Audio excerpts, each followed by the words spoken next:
Mrs. Kennedy, what changes, if any, have you made in the White House since you moved in? I really haven't made many, Mr. Van Oker, because one can't. It doesn't belong to anyone but to everyone in this country. Yes, but you live here. You certainly have a part of the White House. Doesn't the first family have a right to make some changes in the White House? Well, yes, one can make one's private bedrooms as one wishes. Everything else is under the approval of the Fine Arts Committee, which I think is marvelous. And we do gradual things here and there. More to come, but not very much so far. What do you think has to be done to the White House? The thing I care about most is to make it more of a museum, with more pieces of beautiful furniture that belong to old presidents. There's very little antique furniture here now, and most of what is dates from 1902. Why isn't there more antique furniture? I would have thought that they've been collecting this since the beginning of this republic. The thing is, Thomas Jefferson did the most wonderful thing of putting in beautiful furniture, and the sad thing was the War of 1812, when everything was burned. Then they had to start piecemeal since then, and every president who came could sell what he didn't like, what was there, and they used to have auctions in Lafayette Square. And then every president could change the decor if he wanted. Once President Grant had the blue room violet, and Chester Arthur had it robin's egg blue, and finally that was all stopped at the time of Theodore Roosevelt, 1902. So now one can't change it anymore. Well, if I may say so without disrespect, every time I've been in the White House, it's always seemed to be a rather cold and austere place. Have you found it so? Well, I remember the first time I came here as a child feeling that. I was 11 years old, and my mother brought me here on Easter vacation, and I felt very much what you say. So I do try to make it warmer now when I think of all the school children who come through here. I think there should be flowers when there can be, and fires going, and the pictures, and to make it look rather like a home and not so frightening. But now, the school children who come through the White House, what do you think they take away with them beyond the fact that they can say back home, I was there? Do they know what they've seen? No, and I think they should. The first thing I'd like to do is have a catalog made for the White House with a description and a history and of every piece and every room and who gave it, so that they can learn history. And to get a catalog, one must get a curator. We're working on that now. And he will be the historian of the White House. No one will give us beautiful pieces of furniture unless they know they're going to be cared for and treated as a museum. Do you have to ask for an appropriation to get a curator? No, we don't. I was thinking if you did, you could probably do better at Congress than your husband. No, the Smithsonian. We're so lucky in Washington to have all these wonderful museums who want to help. All you have to do is ask them, and they're going to make one available to us. You've appointed a commission, haven't you, Mrs. Kennedy, to try and find furniture from the White House. Are they doing very much in this direction? Is it an easy task? No, it's very hard, and we mustn't make a misstep. We haven't really started yet. We want so much to do it right. I'm so happy that the chairman of my commission is Mr. DuPont. For anyone who's seen Winter Tour will know that we're serious and what we hope to do.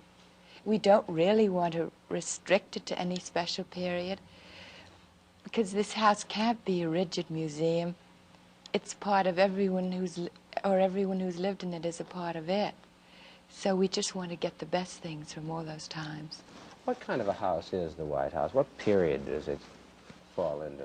It's really an 18th century house. It was designed in 1792 by James Hoban, who was an Irishman, and he modeled it quite a lot on Leinster House in Dublin. So it is an 18th century house, but it has many things of later periods in it. You mentioned before Theodore Roosevelt bringing an architect. Who was it? Stamford White. That was really the last first family that had small children of its own in the White House. Do you find the White House is a very good place to raise children? How has your life changed since you come here? It is rather hard with children. There's so little privacy. I don't mind for myself, but I think it's very hard with them. For instance, I wanted to take my daughter to the circus last week, and I decided I just shouldn't because I would ruin it for her. I worked so hard to make her little ballet school a private thing that we could do together. And there were all the photographers waiting when we got there. So it's a little hard. Well, do you really hope, Mrs. Kennedy, that you can achieve this aim, to keep a private life for your children? Is this really possible now that you're in the White House? Well, I hoped it was. You rather discouraged me, Mr. Van Oka, but I hope it is, and I'm going to try very hard to do that. Because otherwise, how can I bring up normal children if they can't be treated that way? Do you think that Caroline, for example, who's older than John Jr., has she been changed much by the attention she's gotten? No, because she's still too little. But someday she's going to have to go to school. And if she's in the papers all the time, that will affect her little classmates, and they'll treat her differently. That's what I'm so anxious. We always treat her the same, but it's how other people treat her, because they've read about her. Are you going to send her to a school when she reaches kindergarten age? Yes, I will. She must do all the normal things she'd do normally. But I rather hold my breath about that day. What do you conceive is your role as the First Lady? And I mean your role, Mrs. Kennedy. Of course, I do have an official role as wife of the President. And I think every First Lady should do something in this position to help the things she cares about. I would hope that when I leave here, I will have done something to help to make, well, in the arts in which I'm so interested, anything to do with children. Do you think that the First Lady, in this instance yourself, can play a role in influencing taste in this country, in the arts, in other fields? I suppose she can. People seem so interested in whatever the first family likes. That's where I think one can lead. One doesn't know whether one leads in the right direction or not, but one hopes one does. Well, can you enjoy these things? I wonder if you enjoyed the ballet when you went to it in New York City recently.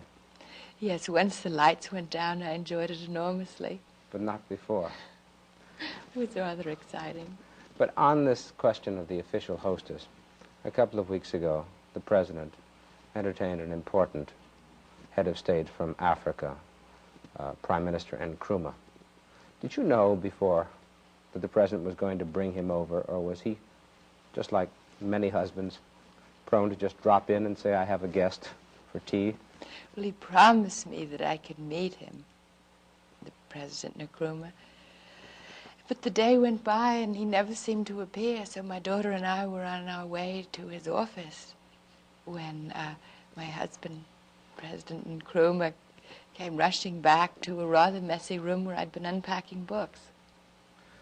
Was he expecting tea, a formal No, affair? he was absolutely charming. He sat down and laughed and talked with us and told us about his own children. I was so glad to see that he was so relaxed, because I was rather embarrassed being surprised like that by my husband. I expected that he would tell me a few minutes before. Now, there's your official role as a hostess at the White House, the role as the First Lady in things that interest you. If it's not presumptuous, Mrs. Kennedy, what about your role as a mother and a wife? Can one have a role as First Lady? We haven't had a First Lady who's had young children for such a long time. Are you optimistic about fulfilling this role in the same way you did before? Yes, I think it doesn't matter what else you do if you don't do that part well, if you fail your husband and your children.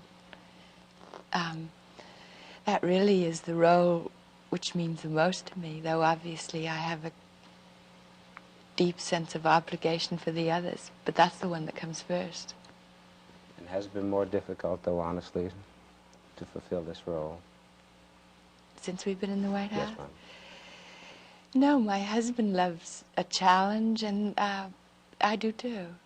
He set me a good example. So let's hope it works out. Thank you very, very much, Mrs. Kennedy. It was most gracious of you to have us here. Thank you, Mr. Van Oker. I enjoyed it.